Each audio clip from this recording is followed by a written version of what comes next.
अस्सलाम वालेकुम। Economy matters में खुशामदीद। मैं हूं शाहजेब अहमद। सबसे पहले शामिल करते हैं आज की टॉप स्टोरीज।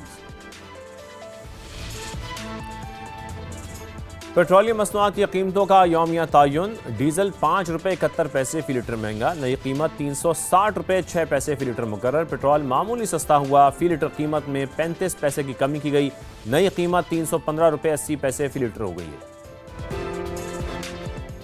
आलमी मंडी में खाम तेल की कीमतों में उतार चढ़ाव, 0.7% तक कमी। बरतानवी ब्रेंट 88, अमरीकी WTI क्रूड की $82 फी बैरल में ट्रेडिंग। और गैस सेक्टर पर हुकूमत और IMF के वर्चुअल मुज़ाकरात, 1700 अरब रुपए के गर्दिशी कर्ज कम करने के सेटलमेंट प्लान पर इत्तफाक नहीं हो सका है। आलमी मालियाती इदारे ने नई शराइत पेश कर दी हैं। पेट्रोलियम डिवीजन हुकाम के एतराज़ात, हतमी बातचीत अब सितंबर में होने का इम्कान है। आगे बढ़ते हैं, कुछ जिक्र करेंगे गैर मुल्की करेंसीज का। इंटरबैंक में डॉलर की कदर में आज 3 पैसे की कमी हुई है, जिसके बाद कीमत 277 रुपये 92 पैसे पर आ गई है। यूरो को देखें तो ये आज 5 पैसे सस्ता हुआ है। फिर बरतानवी पाउंड की कदर में 88 पैसे की कमी हुई है, जिसके बाद इसकी कीमत 373 रुपये 53 पैसे हो गई है। गोल्ड मार्केट की बात करते हैं। इससे आगे हम जब चलेंगे तो गोल्ड के हवाले से आपको तफसीलन बताएंगे भी कि इस वक्त मार्केट की क्या सूरत हाल है। लेकिन अभी आपको ये बताएं कि मुल्क में सोने की कीमत में इजाफा हुआ है और फी तोला 4,700 रुपये महंगा हुआ है, जबकि कीमत 4,29,236 रुपये हो गई है। फिर 10 ग्राम के हवाले से आपको बताएं कि इसके रेट्स में 4,000 रुपये इजाफा हुआ है। फिर इंटरनेशनल मार्केट को अगर देखा जाए तो $47 फी ओंस ये महंगा हुआ, जिसके बाद कीमत $4,068 पर पहुंच गई है। जो फरवरी में हम देख रहे थे कि किस तरीके से कीमतें $5,000 के अराउंड थी, जो फिर कम होते होते अब यहां तक पहुंच गई हैं। इस हवाले से हम तफसीलन बात करेंगे, लेकिन उससे पहले आज के प्रोग्राम में जिक्र करेंगे एनर्जी सप्लाई चेन का। मशरक़ वस्ता में जारी कशीदगी अब सिर्फ फौजी तनाज़ा नहीं रहा है, इसके असरात आलमी मईशत पर बहुत ज़्यादा नुमायाँ हो रहे हैं। मशरक़ वस्ता में ईरान, सऊदी अरब, इराक, कुवैत, कतर और UAE जैसे बड़े तेल और गैस पैदा करने वाले ममालिक मौजूद हैं। जंग या कशीदगी में जैसे ही इजाफा होता है, आलमी तवानाई मंडी फौरी रद्द-ए-अमल देती है। आपने हुर्मुज़ से दुनिया की एनर्जी सप्लाई का तकरीबन 20% गुजरता है। जैसे ही इस अहम बहरी रास्ते पर खतरात बढ़ते हैं तो सिर्फ तेल की सप्लाई नहीं बल्कि तजारती जहाज़ों के फ्रेट चार्जेस, फिर मैरीटाइम इंश्योरेंस और लॉजिस्टिक्स की जो लागत है वो भी बढ़ जाती है, जिसका बोझ फिर हम देखते हैं कि दरामदी अशिया पर और ईंधन की कीमतों की सूरत में सार्फिन तक पहुँचता है। फिर महंगाई में इजाफा होता है। अगर इसके पाकिस्तान पर असरात की बात की जाए तो हम अपनी तवानाई की ज़रूरियात का बड़ा हिस्सा इम्पोर्ट करते हैं। बहरान का बराह रास्त असर बर्दाश्त करते हैं। इम्पोर्ट बिल हमारा मुसलसल इसी वजह से बढ़ता जा रहा है और फिर महंगाई में भी इजाफा हो रहा है, जो कि डबल डिजिट में इस वक्त पहुंच चुकी है। ज़र मुबादला के ज़खायर पर दबाव आता है और रुपए की कदर भी मुतासर हो सकती है। वज़ीर आज़म शहबाज शरीफ की भी एक माह पहले की स्टेटमेंट है कि तेल का हफ्तावार दरामदी बिल $30 करोड़ से बढ़कर $80 करोड़ हो चुका है। मशरक़ वस्ता की सूरत हाल का असर सिर्फ पेट्रोलियम मसनूआत पर ही नहीं पड़ता, बल्कि इससे LNG की सप्लाई भी मुतासर हुई है, जो इस वक्त पावर प्लांट्स और इंडस्ट्रीज़ का पहिया चलाने के लिए बहुत ज़रूरी है। कतर से LNG ना मिलने पर हुकूमत ने इंटरनेशनल मार्केट से कार्गोज मंगवाना शुरू कर दिए, जिसकी कीमत कतर की गैस के मुकाबले में डबल है। इसका असर बिजली की कीमतों में इजाफे की सूरत में पड़ेगा। आने वाले वक्त में हम देखेंगे बिजली की कीमतों में इजाफा मजीद हो सकता है। फिर दूसरी जानिब हम ये देखें कि पहले पेट्रोलियम कीमतों के तयन के लिए माहाना बुनियादों को तब्दील करके 15 रोज़ के लिए किया गया। जैसे जैसे जंग जारी रही हम देखते रहे कि इसमें तब्दीली होती रही, फिर इसको कम करके हफ्तावार लाया गया और अब यौमिया बुनियादों पर पेट्रोलियम कीमतों का तयन शुरू हो चुका है। ये इंप्लीमेंट होना शुरू हो गया है। हुकूमत भी अब पेट्रोलियम कीमतों के असरात को खुद बर्दाश्त करने के बजाय सार्फिन को फौरी मुंतकिल करने की पॉलिसी पर अमल पैरा है। अब सवाल यह है कि यौमिया बुनियादों पर कीमतों के तयन से हुकूमत को क्या फ़ायदा मिलेगा? क्या इससे सार्फिन मुतासर नहीं होंगे? महंगाई मजीद नहीं बढ़ेगी? तेल की कीमतों के तयन के लिए सप्लाई के बजाय मार्केट में तब्दील होने वाली जो कीमतों पर क्यों इन्हिसार किया जा रहा है? क्या हमें इस नई आलमी हकीकत को अब तस्लीम कर लेना चाहिए कि अब ऐसे तनाज़ात में कभी जंग बंदी और कभी दोबारा हमलों का सिलसिला किसी वक्त भी जारी हो सकता है, जिसके बायस पे तेल और दीगर अजनास की कीमतों में मुसलसल उतार चढ़ाव मामूल बन जाएगा? अगर ऐसा ही है तो क्या पाकिस्तान समेत दीगर तरक्की पजीर ममालिक को अपनी तवानाई, इम्पोर्ट और मुआशी पॉलिसियों में ऐसी इस्लाहात करनी चाहिए जो उन्हें बार बार आने वाले बैरूनी झटकों से ज़्यादा महफूज बना सकें? आज इस पर हम बात करेंगे। हमारे मेहमान भी हमारे साथ मौजूद हैं, एनर्जी एक्सपर्ट हैं डॉक्टर आफिया मलिक साहबा, वो हमें ज्वाइन, साथ में डॉक्टर खालिद वलीद साहब हमारे साथ मौजूद हैं, एनर्जी इकोनॉमिस्ट हैं। खालिद वलीद साहब, सबसे पहले मैं आपकी जानिब आऊँगा। डॉक्टर साहब ज़रा बताइएगा, अगर हम ग्लोबल एनर्जी को की सूरत हाल इस वक्त देखें, ज़ाहिर है जंग एक बार फिर शुरू हो चुकी है, हमने देखा बीच में सीज़ फायर भी हुआ, लेकिन इस वक्त क्या सूरत हाल देख रहे हैं आप? जी बहुत शुक्रिया। देखिए अनसर्टेनिटी जो है उसकी वजह से आपकी जो सुपर इन्फ्लेशन साइकिल है वो दोबारा से स्टार्ट हो चुका है। ना सिर्फ आपका पेट्रोलियम सेक्टर बल्कि आपका इलेक्ट्रिसिटी सेक्टर इससे डायरेक्टली मुतासिर होगा। आपने अपने इब्तिदाइये में बताया कि आरएलएनजी जो है उसकी अगर आप एक तो ये कि वो कर्टेल होती है या अगर आप उसको महंगे दामों पे लेते हैं तो आपकी इलेक्ट्रिसिटी प्राइस बढ़ जाएगी। आपको कुछ नंबर्स बताता हूँ जो आपने हमने प्लानिंग की थी इस साल के लिए। हमने कोई अराउंड 15 से 20% इलेक्ट्रिसिटी आरएलएनजी पे प्रोड्यूस करनी थी। और अगर आप पिछले ट्रेंड्स देखें आरएलएनजी के तो आरएलएनजी प्लांट्स जो है वो आप शाम के औकात में या जो आपका पीक टाइम है उसमें चलाते हैं।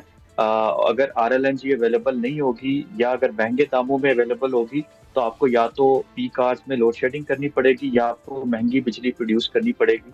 अगर आप जून का इलेक्ट्रिसिटी जनरेशन मिक्स देखें हम्म। पाकिस्तान का तो आरएलएनजी जो पिछले साल कोई अराउंड 20 से 23 रुपए पर यूनिट उसकी फ्यूल चार्ज था, अब वो 35 रुपए हो गया है। इसी वजह से आपको फ्यूल चार्जेस जो है वो बढ़ा बढ़ा के देने पड़े हैं। इसी तरह अगर आप पेट्रोल की प्राइसेस इंक्रीज देखें, खासतौर पे डीजल का इंक्रीज देखें। डीजल चूंकि आपका एग्रीकल्चरल फ्यूल है तो उसका इम्पैक्ट रूरल इकोनॉमी पे ज्यादा आता है। आपके एग्रीकल्चर बिल्कुल। फार्मर की जो इनपुट है वो जो है वो बढ़ जाती है। तो डायरेक्ट इम्पैक्ट्स हैं पाकिस्तान पे, पाकिस्तान के इलेक्ट्रिसिटी सेक्टर पे, ट्रांसपोर्टेशन सेक्टर पे और आपके एग्रीकल्चरल प्रोडक्शन पे। तो अगर हुकूमत ये शॉक्स जो है वो डायरेक्टली फार्मर्स पे और आपकी इंडस्ट्री पे लेके आती है तो पाकिस्तान की जो इकोनॉमिक ग्रोथ है, खासतौर पे जो एग्रीकल्चरल इंड्यूस्ड इकोनॉमिक ग्रोथ है वो स्लो डाउन होगी। और अगले जो साल के नंबर्स हैं वो ग्रोथ के नंबर्स जो हैं वो मुतासर हो रहे हैं। अच्छा अच्छा डॉक्टर साहब, हम पाकिस्तान की जो सूरत हाल है एनर्जी सिक्योरिटी को लेकर उसको तफसीली उस हवाले से बात करते हैं। अगर हम ज़रा ग्लोबली सबसे पहले देख लें कि ये जो जंग है अब ये हम देख रहे हैं कि तवील होती जा रही है। अब सऊदी अरब हो, यूएई हो या इराक हो, वो अपनी नई जो पाइपलाइंस हैं या मुतबादिल जो अल्टरनेटिव पोर्ट्स हैं उसकी तरफ जा रहे हैं ग्लोबल एनर्जी सप्लाई को सिक्योर बनाने के लिए। लेकिन उनकी इतनी कैपेसिटी आपको लगती है, इतनी उनकी या वो कैपेसिटी इतनी महदूद है कि हम एक अल्टरनेटिव पैदा करने में वो कामयाब नहीं हो सकेंगे? देखिए अल्टरनेट की तरफ गए, आपने देखा कि जो अल्टरनेट राउट्स थे, अल्टरनेट पाइपलाइंस थी वो बनाना शुरू की। लेकिन अभी अगर आप थोड़ा सा जियोपॉलिटिकल सिनेरियो देखें तो जो यमन के वो रूसी बागी हैं उन्होंने वो दूसरा अल्टरनेट रूट भी बंद कर दिया है। तो जब भी इस तरह की सिचुएशन होती है तो अगर सप्लाई हो भी रही है तो उस सप्लाई को ट्रांसपोर्ट जिन शिप्स ने करना है, फ्रेट्स ने करना है, उनकी जो इंश्योरेंस कॉस्ट है वो बड़ी बढ़ जाती है। अगर अभी आप कंपेयर करें इंश्योरेंस कॉस्ट को जो वार से पहले की थी उससे कोई अराउंड 500% जो है वो इजाफा हो चुका है उसमें। और कुछ केसेस में तो ये इजाफा 800 से 900% है। तो अगर एक्सेसिबिलिटी है भी है, फ्यूल अवेलेबल भी है, आप सप्लाईज पाइपलाइंस के थ्रू, अल्टरनेट पाइपलाइंस के थ्रू उसको ट्रांसमिट कर भी सकते हैं। तो अगर इंश्योरेंस कॉस्ट ज्यादा है तो उस इंश्योरेंस कॉस्ट की वजह से आपकी fuel charges global oil market में बढ़ते हैं और वो डायरेक्टली फिर इम्पैक्ट आता है डेवलपिंग कंट्रीज पे, अंडर डेवलप्ड कंट्रीज पे। उसके साथ साथ अगर आप फ्यूल से हट के आप आरएलएनजी और दीगर चीजें देखें तो वो स्पॉट मार्केट में उसकी प्राइस डबल से भी ज्यादा है। तो जब तक आप इस चीज को सॉल्व नहीं करते कि इंश्योरेंस मार्केट का रोल किस तरह से है, कोई भी एक छोटी सी चीज, छोटी सी इंस्टेबिलिटी जो है वो इंश्योरेंस कॉस्ट को, इंश्योरेंस प्रीमियम को जो है वो बढ़ा देती है और उसके इम्पैक्ट जो है वो डेवलपिंग कंट्रीज पे आते ही आते हैं।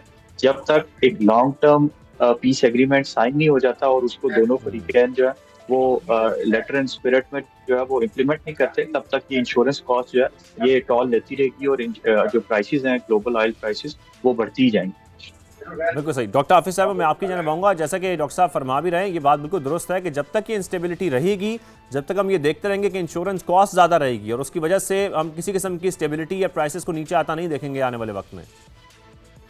बिल्कुल, मैं एग्री करूंगी इस बात से कि ये तो रहेगा कि ये जब तक जो है ना ग्लोबली ये वाले हालात जो हैं बेहतर नहीं होते, परमानेंट इसका सोल्यूशन नहीं निकलता, तब तक ये उतार चढ़ाव जो है ना ये चलता रहेगा। और इसका डायरेक्टली, जैसे अभी वो डॉक्टर खालिद ने बताया कि इसका डायरेक्टली जो है ना वो इम्पैक्ट हमारी इकोनॉमी पे आता रहेगा। और जहाँ तक आपने बात की ऑल्टरनेट रूट्स की, ऑल्टरनेट रूट्स बेशक हैं और उसमें ठीक है वो प्रीमियम भी उसमें बढ़ जाता है, लेकिन वो उसके बावजूद प्रीमियम ऐड भी कर दें लेकिन फिर भी वो जो है ना हम उसको वो कम्प्लीटली जो है वो सब्सटीट्यूट एज ए सब्सटीट्यूट नहीं बन सकते, क्योंकि उनकी कैपेसिटी अभी इतनी ज़्यादा नहीं है कि वो उसको जो है वो कॉम्पनसेट कर सकें। और अगर उसको अभी जिस तरह सऊदी अरब भी इसके बारे में बात कर रहे हैं कि अपनी जो है वो पाइपलाइन, जो रेड सी वाली पाइपलाइन है उसको एक्सपैंड एग्जैक्टली। करने की बात कर रहे हैं, इसी तरह से जो है वो अमेरिका ने भी कुछ इराक के साथ एग्रीमेंट्स वगैरह भी हुए हैं। इस पे जो बातचीत हो भी रही है, ये सारे लॉन्ग टर्म के प्रोजेक्ट्स हैं। तो इमीडिएटली अगर हम बात करें इवन शॉर्ट टर्म से लेके मीडियम टर्म तक, तो उसमें जो है ना ऐसा कोई सोल्यूशन अभी नज़र नहीं आ रहा। उसमें ये वाली सारी जो है ना वोलेटिलिटी से वो रहेगी, और उसका डायरेक्टली इम्पैक्ट जो है ना वो पाकिस्तान की इकोनॉमी पे और हमारे डिफरेंट सेक्टर्स पे उसका वो रहेगा। डॉक्टर खालिद साहब, जैसा कि आफिया साहब भी जिक्र कर रही हैं, अगर हम इसकी बात करें कि ऑल्टरनेटिव जो रूट्स हैं, जैसे सऊदी अरब की जो ईस्ट वेस्ट पाइपलाइन है उसका जिक्र कर रही हैं डॉक्टर आफिया साहिबा, वो एक ऑल्टरनेटिव रास्ता है, लेकिन ज़ाहिर है बड़े लॉन्ग टर्म ये रास्ते हैं। ये वो रास्ता कि जो मशरकी ऑयल फील्ड्स को से जो क्रूड ऑयल है उसको रेड सी पोर्ट जो यम्बू है वहाँ तक पहुँचाती है, लेकिन ज़ाहिर है इसका मकसद यही है कि जो आपने हुर्मुज़ है, स्ट्रेट ऑफ हुर्मुज़ है, उसकी डिपेंडेंसी कम हो। लेकिन ये बात भी बिल्कुल दुरुस्त है, डिपेंडेंसी कम इतनी जल्दी नहीं हो सकती है। बड़े लॉन्ग टर्म रास्ते हैं, जब तक ये रीजनल जो कॉन्फ्लिक्ट्स हैं वो चलते रहेंगे, जब तक तो ये ऑल्टरनेटिव रास्ते इतनी जल्दी नहीं अपनाए जा सकते। उसकी जो ऑयल ट्रांसमिशन कैपेसिटी है वो देखें तो वो अपना हुर्मुज़ का तो 20% भी नहीं बनता है। और फिर अगर आप उसको कंबाइन कर लेते हैं, आपका रेड सी में जो आपका कर्टेलमेंट है हूसीज की तरफ से, तो वो डबल हो जाता है आपका कर्टेलमेंट। अगेन अगर आप इसको कंपेयर कर लें कि जो अपना हुर्मुज़ से एशिया को पाइपलाइन जाती है या एशिया को ट्रांसमिशन जाती है ऑयल की, वो उसी तरह से कर्टेल रहेगी। और अगर वो एशिया को कर्टेल नहीं हो पा रही है क्योंकि कंजम्पशन हब्स जो है वो एशिया में है, तो यूरोप का और जो आपका यूएस का मामला है ऑयल प्रोडक्शन का, उन्होंने वेनेजुएला के और अपने टेक्सास की कुछ फैसिलिटीज को तो बढ़ा लिया है, लेकिन जो असल थ्रेट है वो डेवलपिंग कंट्रीज के लिए, खास तौर पे south Asia south east Asia के लिए है। तो जब तक लॉन्ग टर्म स्टेबिलिटी नहीं आती, इन लॉन्ग टर्म मेजर्स की वजह से कोई शॉर्ट टर्म में मीडियम टर्म में कोई ऐसा फायदा नहीं हो रहा होगा। इससे एक फायदा जरूर होगा कि जो इकोनॉमीज हैं खासतौर पे south Asia south east Asia वो रिन्यूएबल एनर्जी की तरफ जा रही होंगी। जैसे पाकिस्तान में हमने सोलर बूम देखा, इसी तरह से इलेक्ट्रिक व्हीकल का बूम जो है वो आ सकता है। तो शायद अब हुकूमतों को इस पैराए में इन्वेस्टमेंट की और प्लानिंग की जरूरत होगी कि बजाय इसके कि हम अल्टरनेट राउट्स की तरफ जाएं, alternate fossil fuel energy sources की तरफ जाएं, हमें डोमेस्टिकली इस तरह से प्लानिंग करनी होगी कि हम डोमेस्टिकली रिन्यूएबल एनर्जी को एज अ अल्टरनेट फ्यूल देखें और उस पर इन्वेस्ट करें।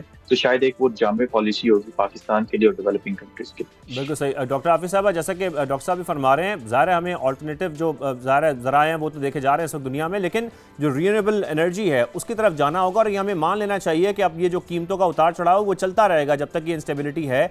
ये मामला इतनी जल्दी ख़त्म होने वाला नहीं है जब तक ये जियोपॉलिटिकल टेंशन चल रही हैं। तो ऐसे में जो रिन्यूएबल एनर्जी है उसकी तरफ भी अब पाकिस्तान की खासतौर पर बात करें, उसकी तरफ जाना कितना ज़रूरी हो चुका है? देखिए, बहुत ज़्यादा ज़रूरी हो गया, क्योंकि अभी हमने इलेक्ट्रिसिटी सेक्टर का तो देख ही लिया ना कि अप्रैल में जिस किस्म का क्राइसिस आया, और इवन अप्रैल क्या अभी भी जो है वो हमारी जो है वो शॉर्टेजेस का सामना अभी भी करना पड़ रहा है। बहुत से इलाकों में अभी भी लोड शेडिंग का सामना है।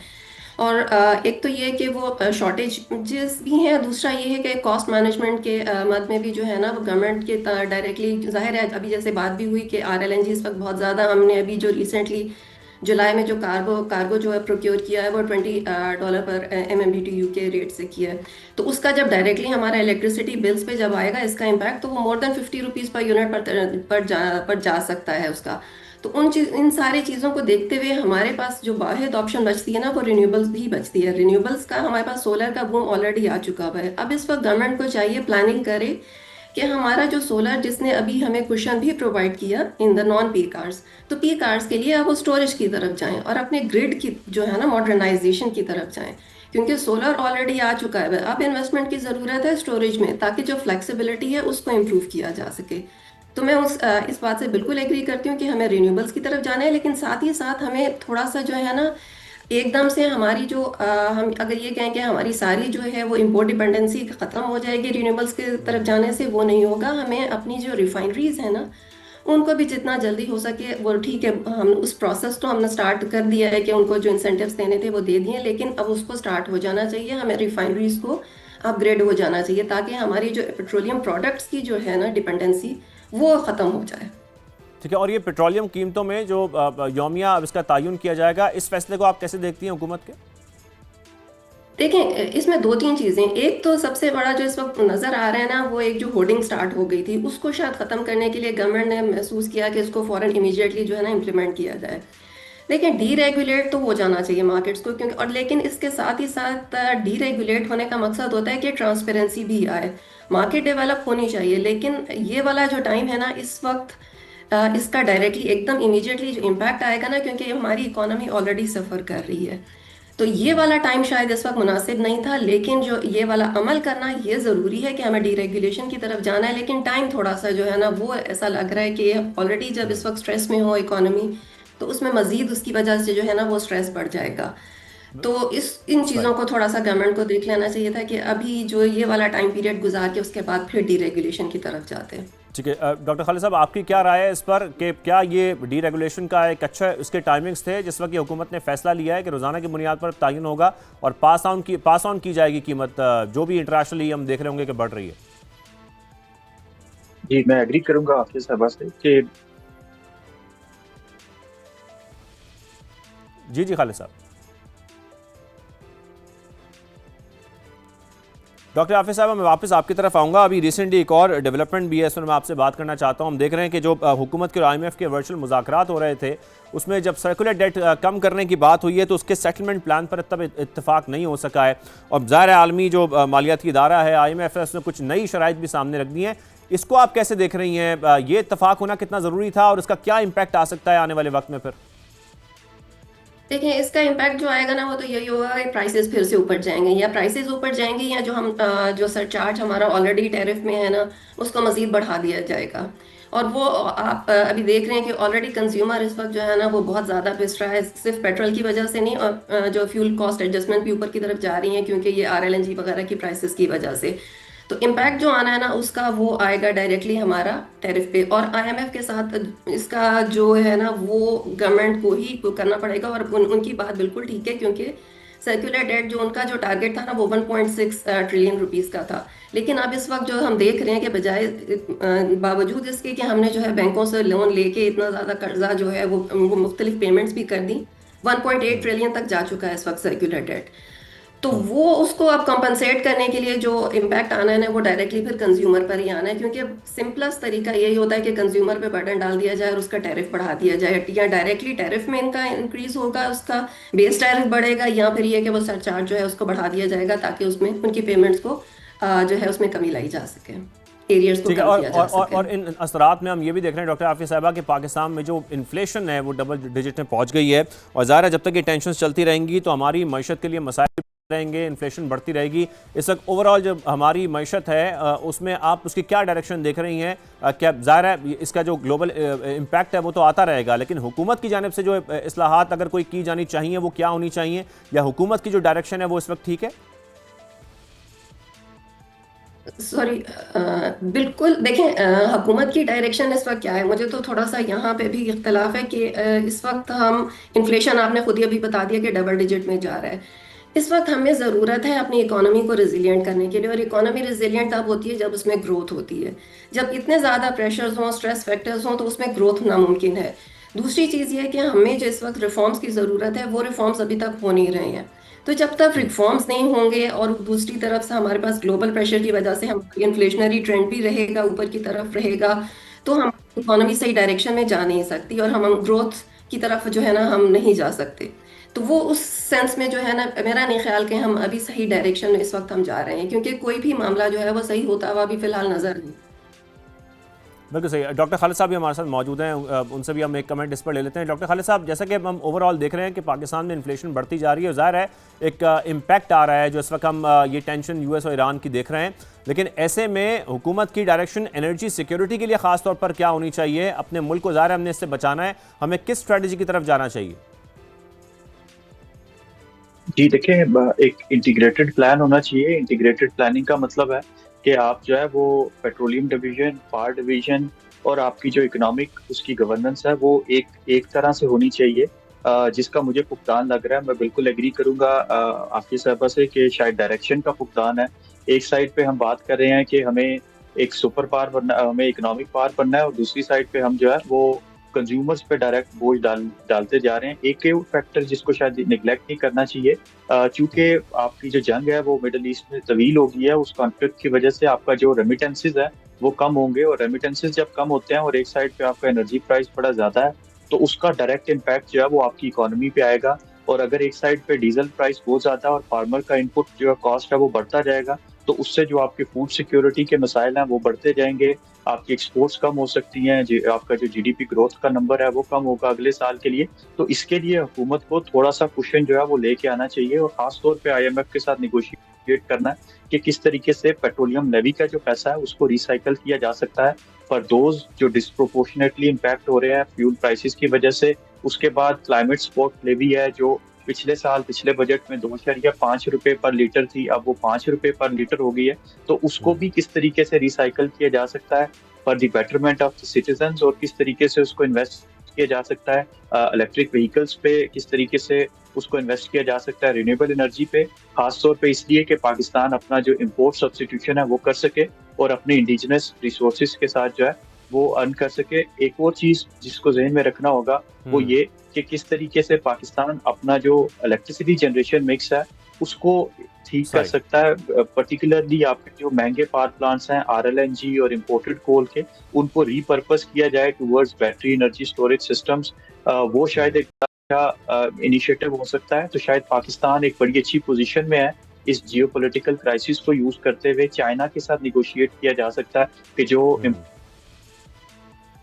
सही हमारे साथ मौजूद हैं, इस हवाले से गुफ्तगू कर रहे थे कि जो ग्लोबली हम देख रहे हैं इस वक्त ईरान यूएस वॉर की वजह से जो उसके असरात हमारे मईशत पर भी पड़ रहे हैं, और साथ में हमें एनर्जी सिक्योरिटी की तरफ किस तरीके से जाना है इससे बात हो रही थी। लेकिन आगे एक और टॉपिक भी है जो अपने प्रोग्राम में हम शामिल करना चाह रहे हैं और जिक्र करेंगे कि जो कीमती धात है सोना यानी कि गोल्ड की बात करेंगे। ईरान अमेरिका जंग के बाद से जो कीमतों में कमी है वो हम देख रहे हैं। एक वक्त में मुल्क में गोल्ड की कीमत हम देख रहे थे कि 5 लाख रुपए तक पहुंच गई थी, जो अब कम होकर 4,29,16 तक आ चुकी है।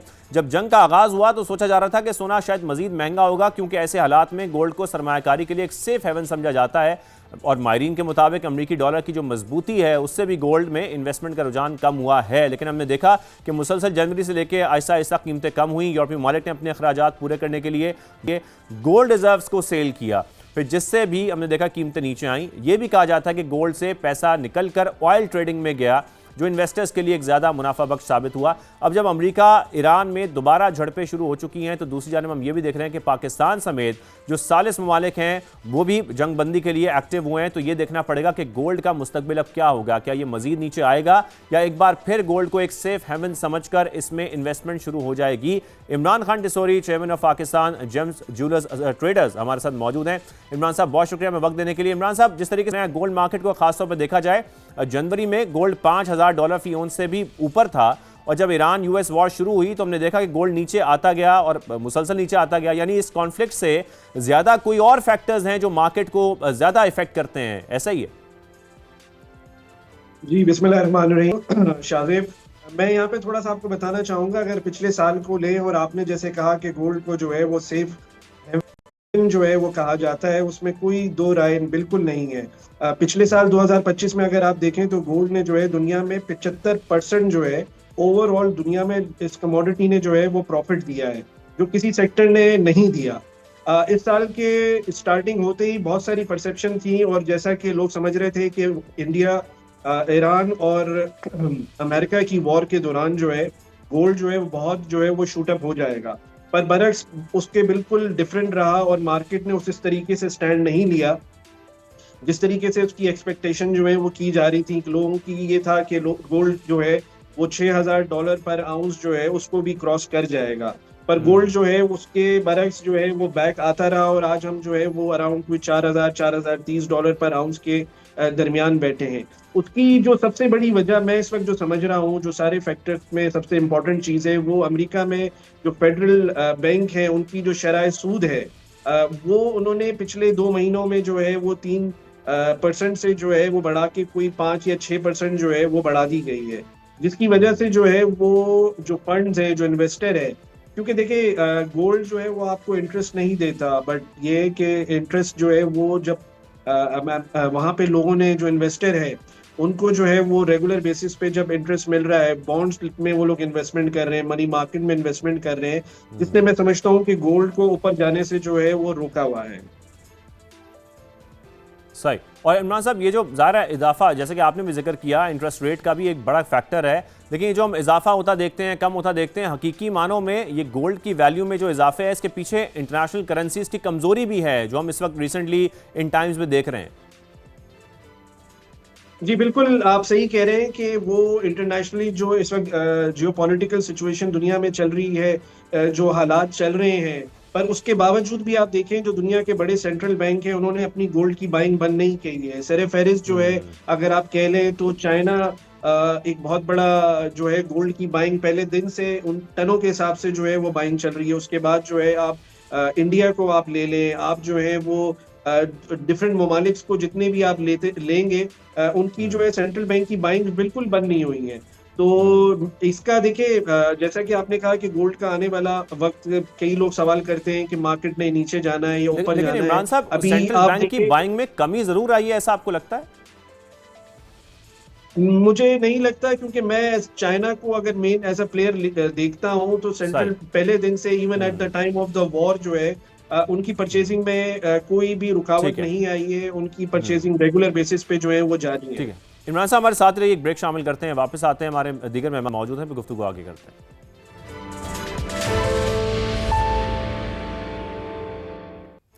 Welcome back. डॉक्टर आफिया साहब हमारे साथ मौजूद हैं। डॉक्टर साहिबा, एक सवाल, क्योंकि अभी हम गोल्ड मार्केट की बात भी कर रहे थे, लेकिन मैं समझता हूं कि अगर हम इसको थोड़ा रिलेट करें कि एनर्जी सिक्योरिटी और जो गोल्ड रिजर्व्स हैं, ये दोनों मिलकर किसी भी मुल्क की इकोनॉमिक सिक्योरिटी के लिए कितना एक मुल्क की सिक्योरिटी को मजबूत बनाते हैं इकोनॉमिक, और सेकेंडली पाकिस्तान के लिए इस हवाले से क्या स्ट्रेटजी होनी चाहिए? देखें, गोल्ड का डायरेक्टली एनर्जी सिक्योरिटी पे तो ऐसा इम्पैक्ट नहीं आता, लेकिन ये है कि क्योंकि पाकिस्तान एक एनर्जी इंपोर्टिंग कंट्री है, तो हमारे लिए जो गोल्ड अगर रिजर्व्स हैं तो वो एक बफर का रोल प्ले करते हैं, और एक जो है उससे जो है हमारी एक्सटर्नल क्रेडिबिलिटी उसको इम्प्रूव करने के लिए जो है ना बहुत ज़्यादा ज़रूरी है कि हमारे पास गोल्ड के रिजर्व्स हों।